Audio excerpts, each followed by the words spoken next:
My fiancé dumped me months before our wedding because his mom said I wasn't good enough. You're nothing without my son, he can do so much better, she hissed. I just laughed and left. Now she calls me 10 times a day, sobbing and begging me to take back her broke, miserable son. I still can't believe I'm typing this out. 3 months ago, I was planning what should have been the happiest day of my life with Brett, my partner of 3 years. Today, I'm living in my best friend's spare bedroom, scrolling through apartment listings and trying to figure out where it all went wrong. Brett and I met in 2021. Within 6 months, we were inseparable, and after a year and a half, we moved in together. When Brett first introduced me to his parents, his dad Walt seemed pleasant enough, if a bit quiet. Susan, on the other hand, spent the entire dinner quizzing me about my background and family connections, with this weird, tight smile that never reached her eyes. I remember mentioning that my dad worked in construction and my mom was a school aide, and watching Susan's expression sour slightly before she quickly masked it. Brett brushed it off later, saying she was just protective and old-fashioned. His exact words were that she came from a family that valued certain connections, but that he didn't care about that stuff. I believed him because, well, love makes you stupid sometimes. When Brett proposed last year, I was over the moon. He did it during a weekend trip to this cute little B&B upstate.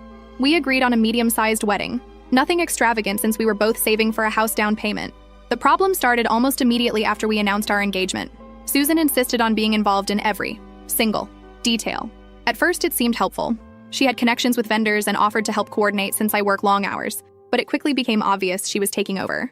The venue I loved was too shabby. The catering I wanted was not the kind of food served at their family events. The dress I fell in love with was a bit cheap looking, don't you think? Brett kept saying it was easier to just go along with her suggestions than fight her on everything. I reluctantly agreed to compromise on some things to keep the peace, but it felt like death by 1,000 cuts. Every decision that was taken away from me chipped at my excitement until wedding planning felt more like a chore than a celebration. The real turning point came during a dinner at their house about 3 months before the wedding. Susan had invited her friends Rita and Angela over, and I realized halfway through that I was basically being paraded in front of them for approval. They kept exchanging these little glances whenever I spoke. At one point, Rita asked where I summered as a child, and I laughed, thinking she was joking. When I explained that my family's idea of vacation was camping at the state park or visiting my grandma in Ohio, the table went silent. After dinner, Susan cornered me in the kitchen while I was helping clean up. She started with what seemed like casual conversation about Brett's ex-girlfriend, Melissa, who apparently came from some influential family with a vacation home in the Hamptons. Then she mentioned how Brett had always been destined for great things, and how she hoped I wouldn't hold him back. I remember feeling like I'd been slapped. When I asked her what exactly she meant by that, she dropped all pretense. She told me that while I seemed nice enough, I clearly wasn't from the right sort of background to help Brett's future. That my lack of refinement would eventually embarrass him in important circles. That I wouldn't know how to entertain properly or make the right connections. I was so shocked I couldn't even respond at first. When I finally found my voice and told her she was being incredibly rude, she just laughed this condescending little laugh and said something about how my defensiveness proved her point. She said Brett deserved someone who could match his potential, not drag him down. I walked out of the kitchen and immediately told Brett we needed to leave. In the car, I was shaking as I told him everything his mother had said. I expected outrage, anger on my behalf, something. Instead, he got quiet and said she didn't mean it like that, and that she was just worried about our future.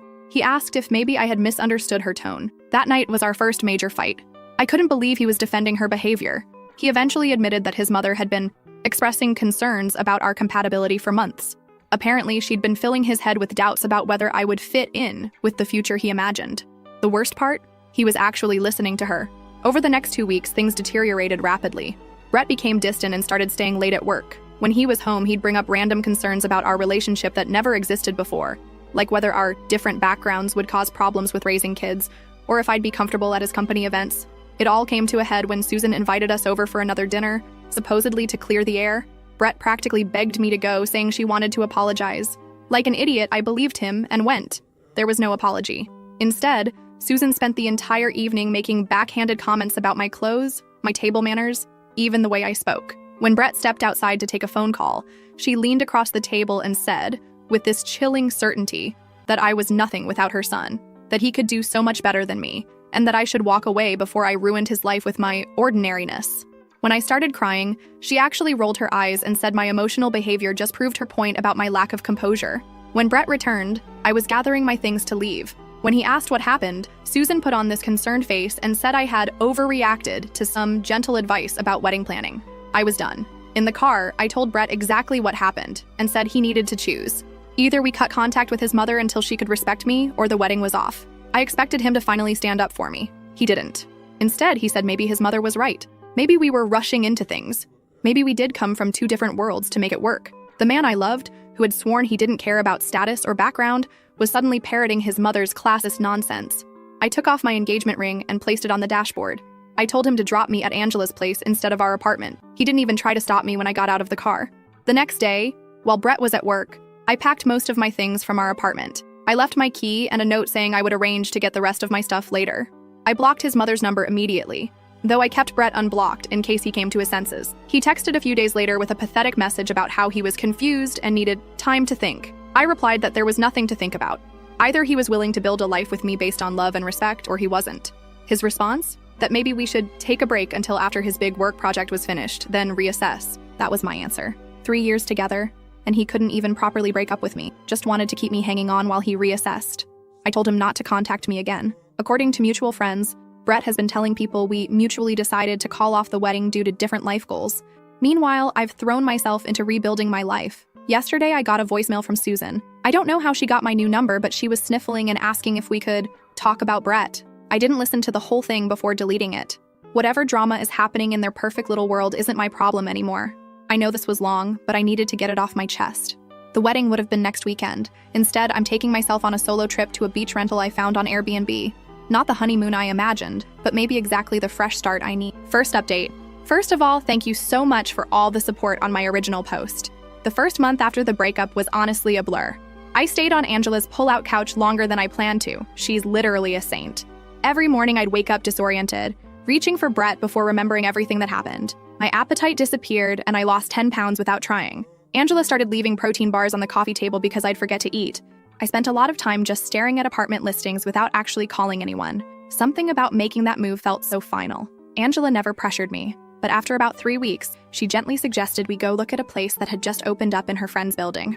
The apartment was nothing special, just a small one-bedroom with a kitchen barely big enough to turn around in, but it was within my budget and only a 15-minute drive from work. I signed the lease the same day. Moving in was another hurdle. I'd left most of my furniture behind at Brett's place because I couldn't deal with arranging movers while feeling like an emotional wreck. Angela and her boyfriend helped me pick up the essentials from IKEA: a bed, a small couch, a dining table that doubles as my desk. The apartment stayed pretty sparse for weeks. I just couldn't muster the energy to make it feel like home. Work became my lifeline. I'd arrive early, leave late, and volunteer for extra projects just to avoid sitting alone in my empty apartment. My team lead noticed and started giving me more responsibilities, just coordinating with other departments, training the new hire, that kind of thing. But it felt good to be needed, to be valued. About 2 months after the breakup, I ran into Nick, Brett's brother, at the grocery store. I almost hid behind the cereal display when I saw him, but he spotted me first. I was surprised when he actually approached me, looking genuinely uncomfortable. He told me he was sorry about what happened, and that he'd argued with his mom about how she treated me. It was awkward but weirdly validating to hear someone from Brett's family acknowledge that I'd been wronged. That's when I first heard that things weren't going great for Brett. I thanked him for the apology but kept the conversation brief. I wasn't ready to be pulled back into that world, even peripherally. A week later, my old college roommate invited me to a party. I almost didn't go, but Angela practically pushed me out the door, insisting that I needed to remember how to be a person again. She was right, though I'd never admit it to her face. The party was where I met Matt. He was the roommate's cousin, visiting from out of town. We just ended up in the same conversation circle, talking about random things. He asked for my number at the end of the night and I surprised myself by giving it to him. Our first date was coffee on a Sunday afternoon. Low pressure, casual. He was easy to talk to, and for the first time in months, I went hours without thinking about Brett. Matt works in something completely different from Brett's field, lives in a modest apartment similar to mine, and has a refreshingly normal family that doesn't seem to care about summer homes or making the right connections. When I told him about my breakup, the condensed version, he just listened without trying to fix anything or offer platitudes. Around month 3 post-breakup, an unexpected opportunity came up at work. My company was restructuring, creating a new team, and they needed someone to take on more responsibility. My extra efforts over the previous months had apparently not gone unnoticed. My manager encouraged me to apply, though she warned me the position would involve longer hours and more stress. I almost didn't go for it. My confidence was still shaky, but I figured I had nothing to lose. The interview process was grueling. 3 rounds with various department heads, a presentation I stayed up until 2 a.m. perfecting, and a final meeting with upper management. I honestly didn't think I'd get it. There were other candidates with more experience, but 2 weeks later, my manager called me into her office to offer me the position. The promotion came with a significant raise that meant I could finally stop stressing about making rent each month. It wasn't life-changing money, but it was enough to start rebuilding my emergency fund, which had been depleted during the post-breakup chaos. I was still processing this news when I bumped into Rita, Susan's gossipy friend, at the mall. I was shopping for professional clothes for my new role, and she spotted me coming out of a store. She acted overly friendly, as if we'd been close before. After some awkward small talk, she dropped what felt like carefully planned information. Brett had lost his job. Apparently, the big project he'd been working on, the one he'd used as an excuse when asking for a break from our relationship, had fallen apart spectacularly. Something about missed deadlines and poor management. Rita seemed to be watching my reaction closely, so I kept my face neutral while she continued sharing details. Brett had been let go, and according to Rita, he'd been struggling to find his footing ever since. She also mentioned, with poorly disguised glee, that Melissa had briefly rekindled things with Brett after our breakup, only to end it again after just a few weeks. Rita suggested that perhaps I'd dodged a bullet and winked at me. Later that week, I had another strange encounter. I was having dinner with Matt at this new restaurant downtown when I spotted Susan across the room. She was with Walt and another couple I didn't recognize. Our eyes met briefly, and I quickly looked away, my heart suddenly racing. I expected her to ignore me or maybe give me one of her famous cold stares. Instead, she actually approached our table while Walt looked on with an expression of mild horror. She greeted me like we were old friends, commenting on how wonderful I looked. She asked about my new job, how did she even know about that, and complimented my outfit. Matt looked confused but polite as I awkwardly introduced him. Susan's smile tightened almost imperceptibly when she realized I was on a date, but she maintained her friendly facade. Before leaving, she mentioned that everyone misses me and that she hoped we could catch up properly someday. I managed a non-committal response, and she finally returned to her table. Matt took it in stride when I explained who she was, though he did comment that she seemed intense. The weirdness continued. About a week later, Angela forwarded me a Facebook message she'd received from Brett, asking how I was doing and if I was seeing anyone. She hadn't responded, knowing I wouldn't want her to share details of my life with him. I was grateful for her loyalty but unsettled by his sudden interest. Through mutual friends, I learned more about Brett's situation. After losing his job, he'd apparently moved back in with his parents while job hunting. The perfect life Susan had envisioned for him was crumbling, and from what I heard, she was not handling it well. I tried not to think about them too much. My relationship with Matt was progressing naturally. No rush, just genuine connection. We'd been seeing each other for about 2 months, taking things slow. He came over to my apartment regularly, helping me slowly make the space feel more like home. We installed shelves for my books one weekend, and hung some artwork the next. Small touches that made the place feel less temporary. My new position at work was challenging, but fulfilling. Some days I'd come home completely drained, questioning if I was up to the task. But overall, I was proud of myself for taking the leap. My team respected me, and I was finally starting to believe I deserved the opportunity. Then last Friday, everything shifted again. I was leaving work when my phone buzzed with a notification, a voicemail from an unknown number. I almost deleted it without listening, probably just another spam call about my car's extended warranty. But something made me play it.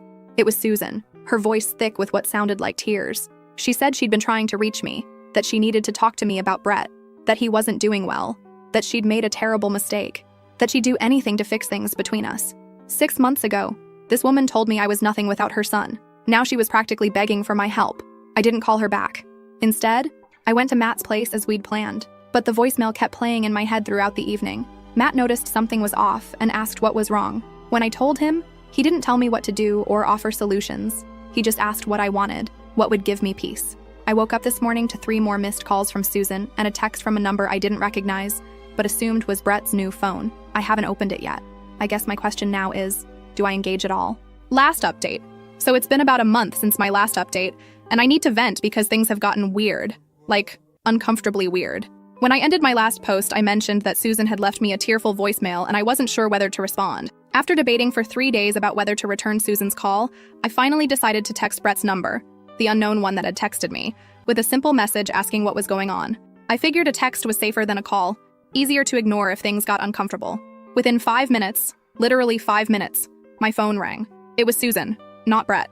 Apparently she's been using his phone to contact me since I had blocked her number. I almost didn't answer, but curiosity got the better of me. That was my first mistake. The Susan on the phone was nothing like the cold, judgmental woman I remembered. Her voice was shaky, almost desperate. She started by asking how I was doing, commented on how well I looked when she saw me at the restaurant, which was still creepy, and then launched into what I can only describe as the most uncomfortable apology I've ever received. She admitted that she'd been terrible to me, that she'd misjudged me based on superficial factors, and that she regretted driving me away. I sat there in stunned silence as she continued, explaining that Brett had been lost since our breakup, that he'd spiraled after losing his job, that he was drinking too much, that he'd made some bad financial decisions. When I finally managed to ask why she was telling me all this, Her answer made my skin crawl. She thought I could help him recover because I was such a stabilizing influence. She actually said that Brett needs someone responsible like me right now. The audacity of this woman, to go from telling me I wasn't good enough to deciding I was exactly what her son needed when things got tough. I told her, as calmly as I could, that I was sorry Brett was struggling, but that we'd been over for months. I mentioned that I was seeing someone else now. Her response? A dismissive comment about how these rebound relationships rarely last, and how Brett and I had real history. Then she asked if we could meet for coffee to discuss Brett's situation further, against my better judgment, and Matt's concerned look when I told him about it. I agreed to meet Susan at a coffee shop the following weekend. I told myself it would give me closure. Maybe I also wanted to see for myself how desperate things had gotten for her to come crawling back to the girl she once considered beneath her son. When I arrived at the coffee shop, Susan was already there, looking noticeably different from the polished, superior woman I remembered. Her normally perfect hair was pulled back in a hasty ponytail. Her makeup was minimal, and she looked tired. She'd ordered me my favorite drink, a detail that was both thoughtful and unsettling, because it meant Brett had told her what I liked. The next hour was surreal. Susan laid out Brett's downfall in excruciating detail. After losing his job, he'd tried to maintain his lifestyle while job hunting, quickly depleting his savings. He'd made a bad investment in some friend's startup that went nowhere. He'd maxed out 2 credit cards. And now he was living in his old bedroom at their house, sleeping until noon, and barely applying for jobs. Throughout her monologue, I kept waiting for her to ask me directly to take Brett back. Instead, she did something more manipulative. She kept saying things like, "He was at his best when he was with you, and you were always so good at motivating him, and he listens to you in a way he never listens to me." When I reminded her that she once thought I wasn't good enough for her son, she actually teared up and said that she'd been protecting her son from the wrong things, and that she should have valued my steadiness more than Melissa's connections.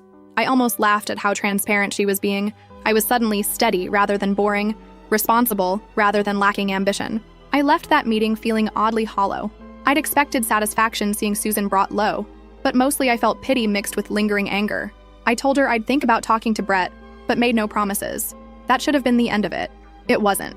The call started the very next day. Susan called to follow up on our coffee meeting. Then she called again to tell me Brett had asked about me. Then she called to mention a job opening she thought Brett might be qualified for, wondering if my company was hiring. Every single day. I started letting the calls go to voicemail. The messages got increasingly desperate. She mentioned that Brett's father was threatening to cut him off financially if he didn't get his act together soon. She talked about how their family friends were asking uncomfortable questions about Brett's situation. She even brought up my parents once, saying she'd love to make amends with them too. Nick, Brett's brother, texted me one evening to apologize for his mother's behavior. He explained that Brett's spiral had been worse than the family had let on. Apparently, Brett had started drinking heavily after our breakup, which contributed to his poor performance at work. Nick mentioned that Susan was partly blaming herself for pushing me away, seeing it as the start of Brett's decline. But he was quick to add that Brett was responsible for his own choices, and that I shouldn't feel guilted into getting involved. I appreciated Nick's honesty, and the fact that someone in that family recognized I wasn't responsible for fixing Brett. Meanwhile, things with Matt were getting more serious. He'd been incredibly understanding about the whole situation, never pressuring me one way or another. We'd started talking about possibly moving in together when his lease ended in a few months. The contrast between his calm support and the chaos of Brett's family wasn't lost on me. About 2 weeks after our coffee meeting, Susan escalated to showing up at my workplace. I was walking to my car after work when I spotted her waiting in the parking lot. My heart dropped. This was crossing a major line. She approached me with this frantic energy, clutching a folder that apparently contained Brett's resume and asking if I could put in a good word for him at my company. I was livid.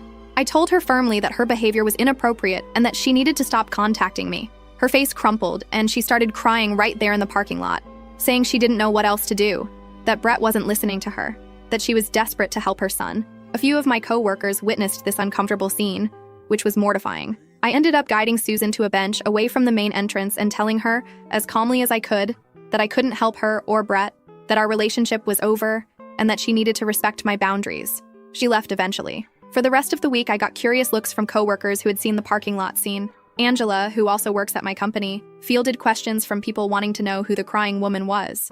It was embarrassing and infuriating. Then Brett himself finally reached out. He sent a long text message apologizing for his mother's behavior and for how things had ended between us. He admitted he'd made a huge mistake listening to his mother instead of standing up for our relationship. He said he missed me every day and had been too ashamed to contact me directly after everything that happened. Reading his message, I felt nothing. No flutter of lingering feelings, no satisfaction at his regret, just tiredness and a vague sense of closure. I showed the message to Matt, who read it without comment. I decided not to respond to Brett right away. I needed time to think about what, if anything, I wanted to say. But Susan didn't give me that time. She called again the next morning, asking if I'd received Brett's message and what I thought about it. When I told her I thought it was inappropriate for her to be involving herself in our communication, she got defensive and said she was just trying to help. That was when something in me snapped. I told Susan, in a voice so calm it surprised even me, that I was blocking her number after this call. That if she contacted me at work again, I would report it as harassment. That Brett was an adult who needed to solve his own problems instead of sending his mother to fix them. Before hanging up, I added one final thought. That perhaps if she'd raised her son to value people for their character rather than their social standing, he wouldn't be in this situation now. That evening, I finally responded to Brett's text.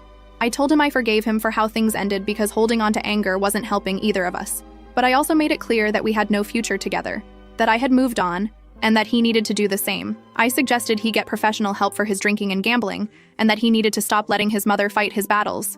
I ended by wishing him well and asking him not to contact me again. I blocked both their numbers immediately after sending that message. It felt like closing a door that had been left ajar for too long. The next day, though, I got an Instagram DM from Susan. She'd created a new account just to message me. This time her tone was angry. She accused me of being heartless, of abandoning Brett when he needed me most. She said I was throwing away years of history out of pride. That last bit almost made me laugh. Susan talking about pride as if she hadn't destroyed our relationship with her own. I didn't respond, just blocked that account too. But she found other ways. Emails from new addresses, even a handwritten letter mailed to my apartment. Each contact was more desperate than the last. The final straw came last weekend. Matt and I were having dinner at my apartment when there was a knock at the door. I opened it to find Brett standing there, looking disheveled and clearly having had a few drinks. Susan was hovering anxiously behind him. I was so shocked I couldn't speak at first. Matt came up behind me, asking who was at the door, and the look on Brett's face when he realized I had someone else there was almost pitiful. What followed was awkward and uncomfortable. Brett tried to talk about our past, about how much he regretted his choices. Susan kept interjecting with comments about how good we were together. I didn't invite them in. Instead, I stepped into the hallway and closed the door partially behind me. I told Brett, as gently but firmly as I could, that this wasn't appropriate, that showing up unannounced at my home crossed a serious boundary, that I had meant what I said in my message about moving on. Brett's response surprised me. He turned to his mother and said this was exactly why he hadn't wanted to come, that he'd told her this would only make things worse. Then he apologized to me again. Not for the breakup this time, but for not protecting me from his mother back then and now. I haven't heard from either of them in the 5 days since that encounter. Nick texted once to apologize again, and let me know he was taking Brett to his first Gamblers Anonymous meeting. I thanked him, but didn't ask for further updates. Matt and I are going away for a weekend trip soon. I've changed my email address and asked my manager to be on the lookout for unwanted visitors. Life goes on, and surprisingly, it's better than I could have imagined a year ago when I was planning a wedding to the wrong person. I don't know if I'll need to post another update.